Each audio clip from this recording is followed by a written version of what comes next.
खरीदेंगे पहले तभी तो हम उसको बेच पाएंगे है? तो जब हम कोई वस्तु को खरीदेंगे जिस मूल्य पे वो मूल्य क्या कहलाएगा? और अगर इसी से अब समझना है लाभ और हानि, जब हम क्रय मूल्य माने जो हम वस्तु को खरीदे अब उसको हम बेचेंगे तो दो मूल्य मेरे पास आ सकता है। संभावना क्या कितना है? 2। या तो हम जिससे जितने में खरीदे हैं उससे ज्यादा में उसको बेचेंगे या तो कम में। इसीलिए हम इसको ऊपर लिखे हैं। ज्यादा में बेचेंगे तो क्या हमको मिलेगा और कम में बेचेंगे तो क्या मिलेगा? दोनों से हमको विक्रय मूल्य मिलेगा। दोनों से हमको क्या मिलेगा? विक्रय मूल्य। लेकिन एक उसे क्या दे रहा है? एक उसे लाभ दे रहा है, एक उसे हानि। तो खरीदे हम उस वस्तु को और बेचे तो हमको लाभ भी मिल रहा है और एक केस में हानि भी मिल रहा है। तो लाभ कब मिलेगा? क्रय मूल्य से ज्यादा में हम बेचेंगे तब हमको क्या मिलेगा? लाभ। और क्रय मूल्य से कम में बेचेंगे तो क्या? हानि। समझ गए अच्छे से? Yes sir. इसको आप लोग लिख सकते हैं? Yes sir. ठीक है। जब लाभ और हानि समझ गए तो लाभ प्रतिशत समझिए। लाभ समझ गए ना? Yes sir. तो जिसके बारे में जानकारी लेना है उसको पहले लिखेंगे लाभ बटा और कौन ऑर्जिन कहाँ था? क्रय मूल्य। इसीलिए क्रय मूल्य को नीचे इससे तुलना किया जाता है। चैप्टर का नाम क्या है? राशियों की तुलना। हाँ, तो ये जो तुलना हम किससे कर रहे हैं? क्रय मूल्य से। तो क्रय मूल्य यहाँ पे नीचे आया है। नीचे कौन आया है? क्रय मूल्य। जैसे क्वेश्चन उठता है कि क्रय मूल्य को ही आप क्यों नीचे रखते हैं, तो क्रय मूल्य को क्यों लिखते हैं? क्योंकि यही से हमको डिपेंड कर रहा है कि लाभ हुआ या हानि। समझ गए? Yes sir. तो लाभ बटा क्रय मूल्य। अब हम बताए थे पिछले क्लास में कि भिन्न को माने संख्या को प्रतिशत में बदलना है। जैसे भिन्न को हम प्रतिशत में बदलने के लिए क्या करते हैं? तो क्या में बदल जाता है? तो एक खाना भिन्न अंश बटा हर दिख रहा था। ये हो गया अंश और ये हो गया हर। तो अंश बटा हर को क्या कहते हैं? भिन्न। तो भिन्न को प्रतिशत में बदलने के लिए क्या करते हैं? तो लाभ प्रतिशत बराबर क्या हो गया? वैसे ही हानि प्रतिशत भी बता सकते हैं। Yes sir. हानि प्रतिशत क्या हो जाएगा? जो चीज के बारे में कहा जाए ऊपर हानि बटा लाभ और हानि दोनों किस पे डिपेंडेंट है? तो इसलिए यहाँ नीचे क्या आ जाएगा? और भिन्न हो गया ना? भिन्न को परसेंट में बदलने के लिए क्या किया जाता है? हो गया हानि प्रतिशत। Yes sir. तीसरा क्या बताए थे? बट्टा। तीसरा टॉपिक क्या? बट्टा। बट्टा या छूट। बट्टा या छूट। इसको आप जैसे मोल में जाते हैं लिखा हुआ रहता है कितना डिस्काउंट लिखा रहता है ना? वही है डिस्काउंट। इसको इंग्लिश में बोलते हैं, क्या बोलते हैं? डिस्काउंट। डिस्काउंट। तो पहले डिस्काउंट समझ लीजिए। तो जितना डिस्काउंट समझने के लिए जो वस्तु पे दिया रहता है कितना परसेंट का डिस्काउंट है उस पे लिखा रहता है MRP। क्या लिखा रहता है? MRP। क्या लिखा रहता है? MRP। जैसे मार्क MARKED मार्क प्राइस। क्या लिखा रहता है? Mark price.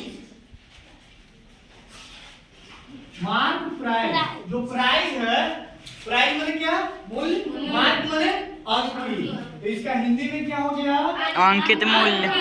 हाँ, तो अंकित मूल्य। आ गया होगा कि बट्टा समझने के लिए हमको क्या जरूरी है? अंकित मूल्य। जैसे लाभ हानि समझने के लिए क्रय मूल्य जरूरी है वैसे बट्टा समझने के लिए अंकित मूल्य। तो अंकित मूल्य किसे कहेंगे? जिस वस्तु पे जो मूल्य अंकित है उस मूल्य को क्या कहेंगे? अंकित मूल्य। हाँ, उसी को क्या बोलेंगे? MRP। अब अंकित मूल्य पर ही क्या मिलता है हमारा? छूट। हाँ, डिस्काउंट मिलता है। जितना मैंने 200 रुपया का चीज है बोलेगा कि 50% डिस्काउंट। जब मॉल में देखते हो कि जाते लिखल रहता है लाल से इतना % डिस्काउंट, 50% तक डिस्काउंट, अभी ठंडा खत्म हो रहा है तो स्वेटर जो होगा, जैकेट होगा, अब उसका तो लास्ट सीजन है। तो दुकानदार समझता है कि अभी 1 महीना अब तो बिकेगा नहीं, जो बिकना है जल्दी 1 सप्ताह में निकाल लो, और नहीं तो सब ये सब सड़ेगा, साल भर बाद है ना बिकेगा।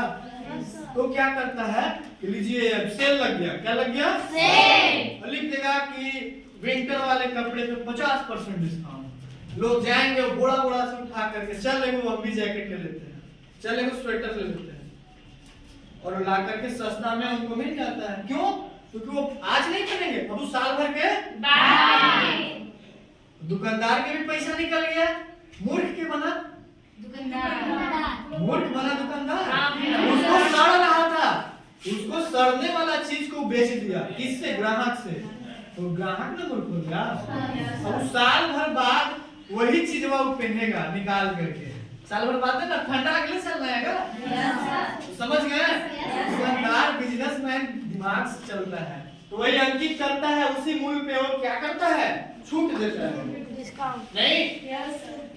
तो छूट जब देगा तो हम क्या करेंगे उसको, जैसे 200 रुपया की चीज है और बोल रहा है कि हम इसमें 100 रुपया छोड़ देंगे। एमआरपी कितना हुआ? 200। एमआरपी 200। एमआरपी कितना होगा? 200। छोड़ा कितना? 100। तो छूट कितना गया? 100। छूट कितना रुपया आया? 100। एमआरपी कितना हुआ था? 200।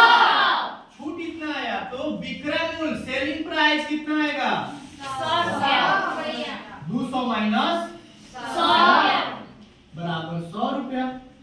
ये आ गया, इतने को वो बेचेगा, ग्राहक इतने को खरीदेगा। ग्राहक के लिए क्रय मूल्य है, दुकानदार के लिए विक्रय मूल्य। समझ गए? Yes sir. तो छूट क्या हुआ? एमआरपी 200 क्या था? एमआरपी। हाँ, तो इसका जो सेलिंग प्राइस हुआ ग्राहक का, वो हमारा यहाँ से फॉर्मूला निकल गया। विक्रय मूल्य क्या हो? अंकित मूल्य माइनस छूट। अंकित मूल्य माइनस छूट क्या हो गया? छूट। चलिए, जब हम छूट समझ जाएंगे तो छूट प्रतिशत में निकाल लीजिएगा। Yes sir. छूट या बट्टा वही है, बट्टा प्रतिशत। तो हमको बट्टा प्रतिशत निकालना है, तो ऊपर क्या आएगा? बट्टा। बट्टा। नीचे क्या आएगा? जिससे तुलना करना है। हाँ, तो किससे इसमें निर्भर करता है? छूट अंकित मूल्य पर निर्भर करता है, तो नीचे हमारा आ जाएगा अंकित मूल्य। अंकित मूल्य। तो ये भिन्न हो गया ना? Yes sir. अब यहाँ के बाद जब भिन्न बदल जाता है, तो भिन्न को परसेंट में बदलने के लिए हमको क्या करना पड़ता है? 100 से गुणा। ये हमारा छूट प्रतिशत आ गया। आ गया ना? Yes sir. आइए, क्वेश्चन जो था, एमआरपी कितना है? 200। छूट कितना आया था? 100। तो छूट जो 100 रुपया आया है, तो ऊपर लिख दे। Yes sir. अंकित मूल्य कितना था? 200। गुने 100। 2 जीरो से 2 जीरो कट गया। Yes sir. ये कितना आ गया? 50% का छूट। 200 का 50% 100 रुपया होता है कि नहीं होता है? 50% मतलब आधा।